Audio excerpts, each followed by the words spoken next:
Okay, so question है हमारे पास कि हमारे पास दो नंबर्स हमें दिए हुए हैं और हमें क्या निकालना है, उसका HCF निकालना है, हाईएस्ट कॉमन फैक्टर हमें निकालना है।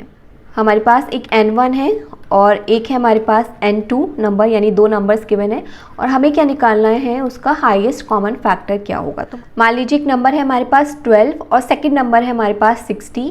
इसका HCF क्या निकलेगा, देखिए 2 से भी हो जाएंगे, ये 3 से भी हो जाएंगे, 4 से भी हो जाएंगे, 5 से नहीं होगा, 6 से हो जाएगा, मैक्सिमम 6 से हो सकता है क्योंकि 6 दूनी 12 हो जाएगा। तो इनका हाईएस्ट कॉमन फैक्टर कितना है, 6 है। तो ये हमें फाइंड आउट करना है। फाइंड आउट कैसे किया हमने, ये सोचिए। हमने पहले इसको डिवाइड करके देखा 1 से तो सारे नंबर्स डिविजिबल होंगे, ठीक है। उसके बाद हमने इसको डिवाइड किया 2 से, नेक्स्ट डिवाइड किया 3 से, नेक्स्ट डिवाइड किया 4 से, नेक्स्ट 5 से एंड नेक्स्ट 6 से। 7 से तो ये नंबर डिवाइड होगा ही नहीं, मैक्सिमम ये नंबर किससे डिवाइड हो सकता है, 6 से। तो यानी कि जो भी इन दोनों में से मिनिमम नंबर है जिसकी वैल्यू कम है, उसके बाय 2 तक अगर हम एक लूप चलाएं, may be for loop, may be while loop, तो इसको हम लोग वाइल लूप से करते हैं। फॉर लूप से आप खुद से ट्राई कीजिएगा। तो हमने जो इनिशियलाइजेशन किया वो i = 1 किया। वाइल लूप में हमने क्या लगाया कि जो i है वो कब तक चलना चाहिए, लेस देन इक्वल्स टू जो भी मिनिमम नंबर आप निकालोगे। मान लो आपने मिनिमम नंबर निकाल लिया है, वो आप निकाल सकते हो, N1 एंड N2 में कौन छोटा है वो हम निकाल सकते हैं। अपॉन 2 तक हम लोग ये वाला लूप चलाएं और इसमें i++ करते जाएं, ठीक है। अब यहाँ पर हम एक कंडीशन लगाएंगे। क्या कंडीशन लगाएंगे, इफ़, क्या कंडीशन लगा रहे हैं यहाँ पर, N1 modulus i is equals to 0, fully divisible होना चाहिए, एंड जो N2 है वो भी इससे फुल्ली डिविजिबल होना चाहिए। तो हम लोग एक वेरिएबल ले सकते हैं कि जो HCF है, या फिर कोई भी एक वेरिएबल आप ले लो यहाँ पर, लेट सपोज t, तो उसमें हम लोग असाइन कर देंगे कि i इज़ द HCF। इसे एग्जीक्यूट करके देखें, पहले ड्राई रन करके देखते हैं, मे बी यहाँ पर हमें कुछ चेंजेस करने पड़े। तो फर्स्ट इटरेशन की बात करते हैं। तो i की वैल्यू कितनी है, 1 है। मिनिमम हम इन्हीं के लिए जो है एग्जाम्पल ले रहे हैं। तो मिनिमम वैल्यू क्या है, 12 है। तो ये वाला जो लूप है वो कहाँ तक चलेगा, 6 तक चलेगा, ठीक है। तो i is less than equals to 2, 6, बिल्कुल ठीक है। तो यहाँ पहुँचा N1 मॉड्यूलस i यानी कि 12/1 इज इक्वल्स टू 0, बिल्कुल सही है। And N2 modulus i is equals to 2, 0, बिल्कुल सही है। तो ये क्या करेगा, t में क्या असाइन कर देगा, 1 असाइन कर देगा। फिर से पहुंचा क्योंकि i की वैल्यू बढ़ चुकी है, तो i की वैल्यू 2 हो जाएगी। 2 is less than equals to 6, correct है। यहाँ चेक करेगा N1 modulus i that is 12 modulus 2, कितना आएगा, 0 आएगा, बिल्कुल सही है।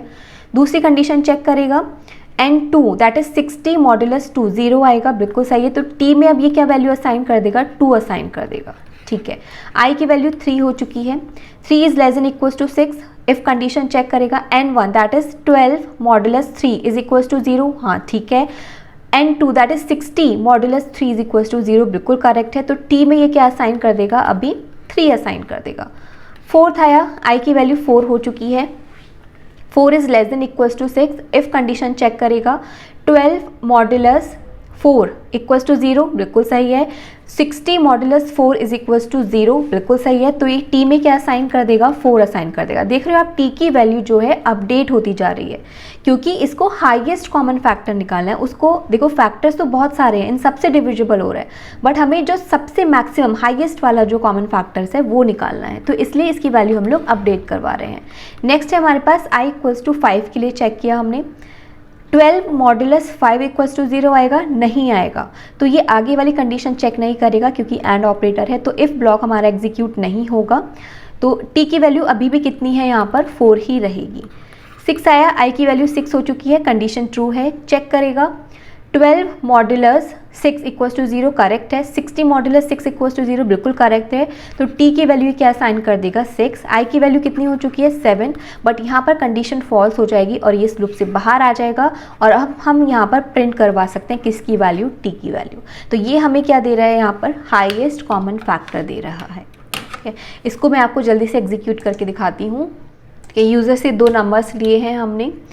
अब इसके बाद हमें लगाना है वाइल लूप। तो हमने लिया एक i इज इक्वल्स टू 1 से स्टार्ट किया है, वाइल लूप लगाया है हमने। ओके, सबसे पहले तो हमें N1 और N2 में से स्मॉल नंबर निकालना होगा।